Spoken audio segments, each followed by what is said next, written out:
Good morning दोस्तों, मैं रामकृष्ण शिंदे आपका स्वागत कर रहा हूँ हमारे जीनियस इंग्लिश स्पोकन कोर्स में। और दोस्तों, जैसे मैंने आपको पार्ट्स ऑफ स्पीच के टॉपिक में नाउन पढ़ाया है, प्रोनाउन पढ़ाया है, एडवर्ब पढ़ाया है, एडजेक्टिव पढ़ाया है, मुझे पूरी उम्मीद है कि आप इस पर प्रैक्टिस कर रहे हो and every day you are getting better and better. Friends, in the previous video I had told you that I would come with new topic and very important topic।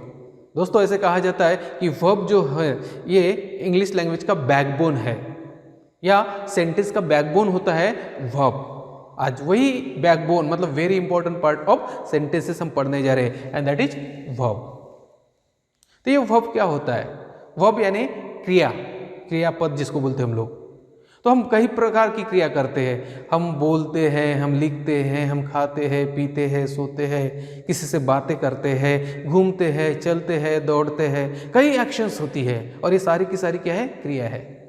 और जब हम लोग किसी से बात करते हैं, टॉकिंग करते हैं, तो यही तो क्रियाओं के बारे में हम आपस में चर्चा करते हैं कि उसने क्या किया, वो क्या करता है, वो क्या करेगा, हम कहाँ जाएंगे। तो ये प्लानिंग हमारी क्रियाओं की होती है। और अगर ये क्रियाएं हमें सही तरह से समझे, इसका प्रेजेंटेशन हम सही तरीके से कर पाए, तो definitely English will be just the child's play for us. It will be just very simple for us and we will be able to speak English very confidently and very smoothly. तो दोस्तों, आज पढ़ते हैं हम लोग verb. ये verb क्या होता है? तो देखिए, a word that shows action और state of being is called verb. तो जो किसी व्यक्ति की क्या शो करता है? एक्शन शो करता है, क्रिया शो करता है। या किसी बीइंग मतलब एनिमल हो सकता है, कोई चीज हो सकती है, या व्यक्ति भी हो सकता है, उसकी स्टेट मतलब उसकी पोजीशन, उसकी अवस्था क्या, स्थिति क्या है, ये शो करता है। उस वर्ड को हम कहते हैं हम लोग verb. So the word that shows action और state of being is called verb. तो एक्शन, देखिए मैं आपको सिखा रहा हूं, मतलब काय की एक्शन कर रहा हूं? मैं सिखाने की एक्शन कर रहा हूं। आप सीख रहे हो मतलब लर्न कर रहे हो। मैं आपको टीच कर रहा हूं, मैं सिखा रहा हूं मतलब टीच कर रहा हूं। आप सीख रहे हो मतलब लर्न कर रहे हो। I am writing here, suppose I am writing something, तो मैं लिखने की क्रिया कर रहा हूं। तो ये सारे शब्द है। जैसे मैं यहाँ पर कुछ मूवमेंट कर रहा हूं हाथों की, I am shaking my hand, तो ये क्या है? एक एक्शन है। So the word we show your action, that is called verb. अब जैसे वी स्पीक इंग्लिश, हम अंग्रेजी बोलते हैं ना? क्या नहीं बोलते? कोई बात नहीं, बहुत जल्दी बोलेंगे। वी स्पीक इंग्लिश, तो यहां पर काय की क्रिया है? Speak. Students go to school, तो स्टूडेंट्स से सब्जेक्ट है, जिसके बारे में बोलते हैं हम उसको सब्जेक्ट कहते हैं। और स्टूडेंट्स क्या करते हैं? यहां पर जाते हैं। क्या करते हैं? जाते हैं, गो। तो गो क्या है? जाना, मतलब क्रिया है। Children play in play ground, यहां पर बच्चे क्या करते हैं? प्ले करते हैं। प्ले करना मतलब खेलना, यहां पर खेलते हैं। ये प्ले वर्ड क्या शो करता है? उनकी खेलने की एक्शन शो करता है। द रोज इज रेड, यहां पर कोई एक्शन नहीं है, यहाँ पर उसकी स्टेट शो करता है कि रोज किस अवस्था में है, किस स्थिति में, उसका कलर क्या है, उसका रंग क्या है। The man was so excited, उसकी स्टेट शो करता है। स्टेट का मतलब यहाँ पर कोई राज्य नहीं है, स्टेट का मतलब उसकी अवस्था, स्थिति। ओके, सो यहाँ पर जो वॉच है ये वर्ब है। So in this sentence speak action show करता है, ये गो भी एक्शन शो करता है, ये प्ले भी एक्शन शो करता है, but is and watch state show करता है। तो ऐसे वर्ड जो एक्शन शो करते हैं, स्टेट शो करते हैं, उनको हम लोग वर्ब कहते हैं। ये वर्ब से हमें क्या पता चलता है? तो देखो, verb always tells what subject does. जैसे यहाँ पर ये सब्जेक्ट, हम क्या करते हैं, स्टूडेंट्स क्या करते हैं, चिल्ड्रन क्या करते हैं। या जैसे यहाँ पर मैंने सेंटेंस लिखा, टीचर्स टीच स्टूडेंट्स, यहाँ पर टीचर्स एक सब्जेक्ट है और वो क्या करते हैं? टीच करते हैं स्टूडेंट्स को। तो सब्जेक्ट क्या करता है, ये हमें वर्ब से पता चलता है। या दूसरा पॉइंट है यहाँ पर, what is done to subject, subject पर कौन सी क्रिया की जाती है, ये भी हमें वर्ब से पता चलता है। Look at the second sentence, students are guided by teachers. तो यहाँ पर स्टूडेंट सब्जेक्ट है, ये कुछ नहीं कर रहे, बल्कि स्टूडेंट्स पर एक्शन की जा रही है। तो सब्जेक्ट पर कौन सी एक्शन होती है, ये भी हमें किससे पता चलता है? इस वर्ब से पता चलता है। और तीसरी बात क्या पता चलता है कि व्हाट सब्जेक्ट इज, सब्जेक्ट क्या है। जैसे द हॉर्स, हॉर्स के बारे में हम लोग यहाँ पर बोल रहे हैं, the horse is noble animal. तो हॉर्स क्या है, मतलब सब्जेक्ट क्या करता है, सब्जेक्ट पर कौन सी एक्शन की जाती है, और सब्जेक्ट क्या है, ये हमें वर्ब से पता चलता है। And that's why I said कि वर्ब ये बहुत ही महत्वपूर्ण टॉपिक है हमारे इंग्लिश लैंग्वेज में। तो दोस्तों, ये हो गया वर्ब की जो एक्शन शो करता है या स्थिति शो करता है, स्टेट शो करता है बीइंग की, उसको हम वर्ब कहते हैं। फिर वर्ब्स के टाइप भी हमें सीखने हैं। ग्रामेटिकल पोर्शन बाद में हम डिटेल में पढ़ेंगे, बट एक इंट्रोडक्टरी में आपको बता रहा हूँ कि वर्ब दो प्रकार के होते हैं, एक एक्शन वर्ब होते हैं और दूसरे नॉन एक्शन वर्ब होते हैं। अब आपको शब्दों से समझ में आ गया होगा कि एक्शन वर्ब क्या होते हैं और नॉन एक्शन वर्ब क्या होते हैं। तो जिसमें कुछ क्रिया होती है, जिसमें कुछ हम एक्शन करते हैं, कृति करते हैं, वो होते हैं एक्शन वर्ब। जो वर्ड एक्शन शो करते हैं, कृति दर्शाते हैं, उनको एक्शन वर्ब कहेंगे। और जिनमें कोई एक्शन नहीं होती, कोई भी एक्शन नहीं होती उसमें, उनको कहते हैं हम लोग नॉन एक्शन वर्ब। ठीक है, तो फिर ये एक्शन वर्ब देखते हैं हम लोग पहले। तो action verbs are of two types. फिर एक्शन वर्ब जो है हमारे वो दो टाइप में है। कौन से? Transitive verb and intransitive verb. आप लोगों ने कई बार सुना होगा सकर्मक क्रियापद एंड अकर्मक क्रियापद।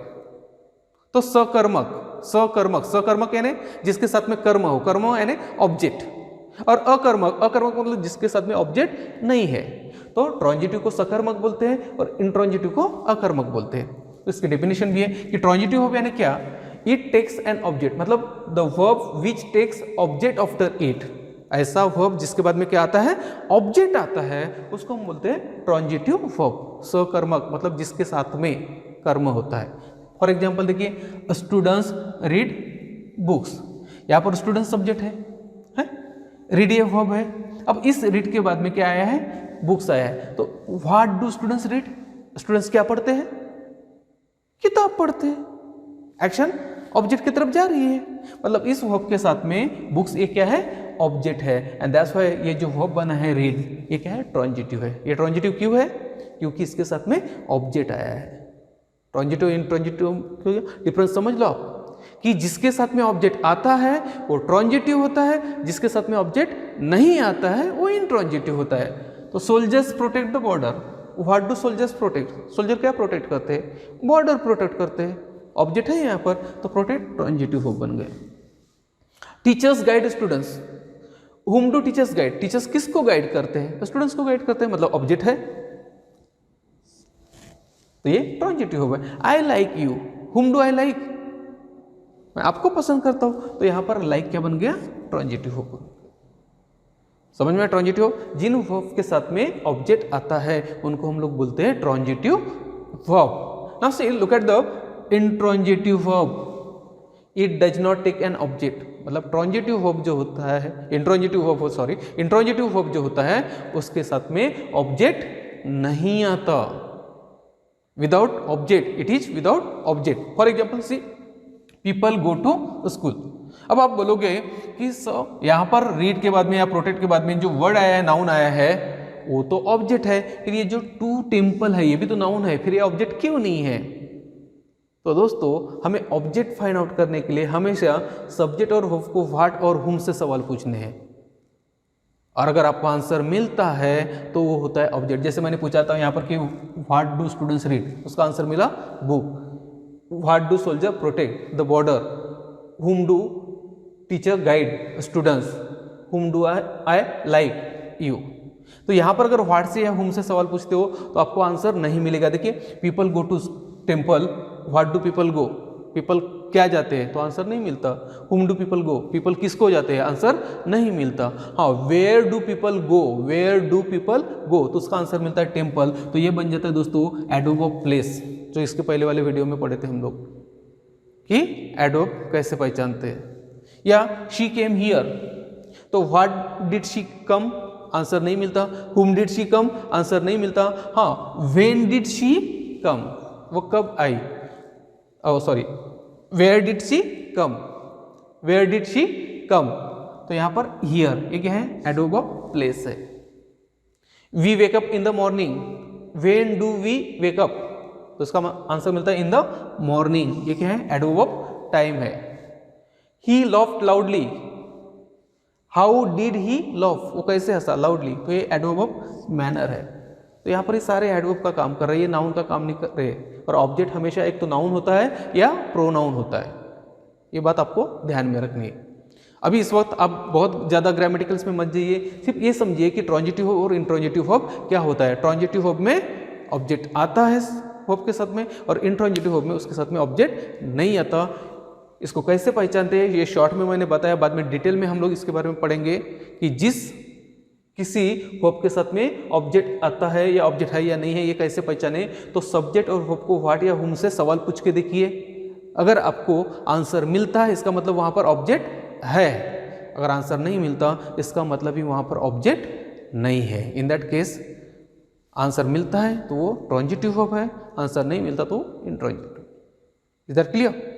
तो इस तरह से ये है वर्ब के प्रकार, ट्रांजिटिव एंड इंट्रांजिटिव। अब हम लोग बढ़ते हैं तीसरे प्रकार की तरफ, दूसरे प्रकार की तरफ, जिसका नाम है नॉन एक्शन वर्ब। तो दोस्तों हम देखते हैं अभी वर्ब का second type, non action verbs, और उसके भी दो प्रकार है, special auxiliary verbs and modal auxiliary verbs. तो स्पेशल ऑक्सिलरी वर्ब्स क्या होते हैं? तो am, is, are, was, were, shall be, will be, ये जो फॉर्म्स ऑफ टू बी में आते हैं। फिर have, has, had, shall have और विल हैव, ये फॉर्म्स ऑफ टू हैव होते हैं। और डू, डज, डिड, इसको फॉर्म्स ऑफ टू डू बोलते हैं। तो ये सारे के सारे क्या है? स्पेशल ऑक्सिलरी वर्ब्स है। और स्पेशल ऑक्सिलरी वर्ब्स देखिए कि इनका प्रयोग जो है हम लोग मेन वर्ब की तरह भी करते हैं और हेल्पिंग वर्ब की तरह भी करते हैं। हालांकि इनको हेल्पिंग वर्ब कहा जाता है, but this can be use as main verb also. कैसे? देखिए आप लोग, जैसे आई एम अ टीचर, यहाँ पर एक ही वर्ब है एम, दूसरा तो कोई वर्ब है नहीं, तो यहाँ पर ये एम जो बन गया ये मेन वर्ब बन गया। But here look, I am teaching students, यहाँ पर हेल्प, टीचिंग जो है ये मेन वर्ब है, वो एक्शन वर्ब है, और एम उसको सपोर्ट कर रहा है, हेल्प कर रहा है, इसलिए यहाँ पर एम जो है वो हेल्पिंग वर्ब का कार्य कर रहा है। समझ में आ रहा है? तो जो एम है, या मतलब जितने भी ये स्पेशल ऑक्सिलरी वर्ब्स है, ये हेल्पिंग वर्ब का भी काम करते हैं और मेन वर्ब का भी काम करते हैं। Look at this sentence now, you have knowledge.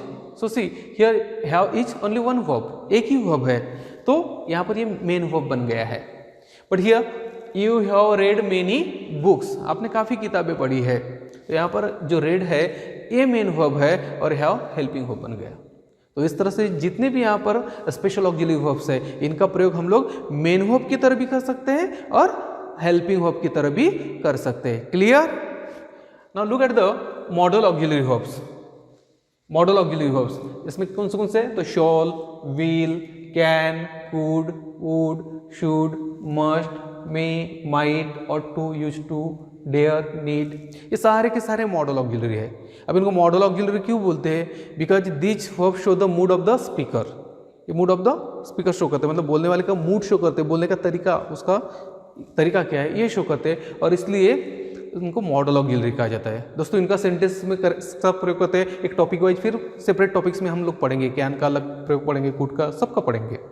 But यहाँ पर आपको ये समझना है कि मॉडल ऑक्सिलरी ये हेल्पिंग वर्ब के तौर पर ही यूज किए जाते हैं, इनका मेन वर्ब की तरह वर्ब नहीं होता जिस तरह से हम लोग स्पेशल ऑक्सिलरी का करते हैं।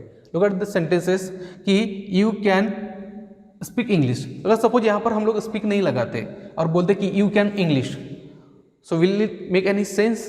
कुछ मीनिंग बनेगा उसका? नहीं बनेगा। अगर हम लोग बोलते कि इंडिया विल सुपर पावर, तो इसका कुछ मीनिंग बनेगा? नहीं बनेगा। It can't stand on its own. तो इसके लिए यहाँ पर मेन वर्ब की जरूरत होती ही है, इसलिए लिखा है हम लोगों ने कि modal auxiliary verbs can be use only as helping verb. तो स्पेशल ऑक्सिलरी और मॉडल ऑक्सिलरी में ये फर्क है कि स्पेशल ऑक्सिलरी है मेन वर्ब की तरह भी यूज होता है और हेल्पिंग वर्ब की तरह, मतलब it can make its own meaning, it can stand on its own, अपने बलबूते खड़ा हो सकता है। But model auxiliary always needs the support of main verb और एक्शन वर्ब, उसको एक्शन वर्ब के सपोर्ट की जरूरत होती है, वो खुद के बलबूते स्टैंड नहीं रह सकता। क्लियर? ये देखो sentence, people should follow the rules, तो यहाँ पर शुड क्या है? ये मॉडल है, यहाँ पर ये विल मॉडल है, ये कैन मॉडल है। तो इस तरह से कई सेंटेंस बना सकते हैं, हम बाद में इनको हर टॉपिक में पढ़ेंगे। तो दोस्तों इस तरह से ये वर्ब का टॉपिक है, और जैसे मैंने कहा कि ये बहुत ही इंपॉर्टेंट टॉपिक है। और देखिए यम, इज, आर, वाज, वर, यार ये तो मतलब कितने सेंटेंस में आप यूज करोगे और सिंपल सिंपल सेंटेंस बनाओगे। तो आज से दोस्तों आप लोग यम से, इज से, आर से, वाज, वर से सिंपल सिंपल सेंटेंसेस बनाने चलो कीजिए। और कल से तो हम लोग वैसे प्रैक्टिस करने वाले की, और बहुत सिंपल सेंटेंसेस बनाएंगे और बहुत अच्छे से प्रैक्टिस करेंगे। जस्ट आपको मेरे बताए हुए रास्ते पर चलना है और वो करना है जो मैं आपको बताऊंगा, क्योंकि दोस्तों सिर्फ बोलने से कुछ नहीं होता, करना पड़ता है। मैं इंग्लिश बोलूँगा, मैं इंग्लिश बोलूँगा, मैं इंग्लिश बोलूँगा, मैंने दोस्तों को जाके कहा कि मैं इंग्लिश बोलूँगा, मैंने अपने सारे कलीग को बताया कि मैं इंग्लिश बोलूँगा, लेकिन बोलना स्टार्ट ही नहीं किया, तो कोई मतलब है क्या? मजाक बन जाएंगे हम। हमें मजाक नहीं बनना है, हमें मजे मजे में इंग्लिश को सीखना है, मजे मजे में इंग्लिश को सीखना है। यस, अरे बोलना है, किसी को बोलना कि अरे मैं क्लास में हूँ, आई एम इन क्लास, मैं बहुत खुश हूँ आज, I am very happy today. हाँ, वो मेरा फ्रेंड है, ही इज माई फ्रेंड। हाँ, वो उधर जा रहा है, ही इज गोइंग देयर। तो इस तरह से जो भी आपके, और इनिशियली जैसे मैंने बार बार कहा है कि गलतियों के बारे में मत सोचिए, just you go on talking. क्योंकि जब हम लोग स्टार्ट करते किसी भी चीज़ की तो गलतियां होना वाजिब है, गलतियां होती है, we learn from the mistake. और जैसे कई बार मैंने कहा है कि failure is the first step of success. तो असफल होना एक कविता है कि कोशिश करने वालों की कभी हार नहीं होती, लहरों से डरकर नौका पार नहीं होती। नन्ही चींटी जब दावा लेकर चढ़ती 100 बार चढ़ती 100 बार फिसलती, लेकिन उसकी हर कोशिश हर बार बेकार नहीं जाती। कोशिश करने वालों की कभी हार नहीं होती। तो दोस्तों कोशिश करो and definitely you will be the winner. इससे मैं आपसे बोलता हूँ कि आप शुरू कीजिए और मेरे साथ हमारे इंग्लिश स्पोकन कोर्स के रास्ते पर चलिए and you will be the good and confident English speaker. नए वीडियो में मैं आपके सामने आऊँगा विथ न्यू टॉपिक। तब तक के bye, have good day, see you in the next video. Thank you.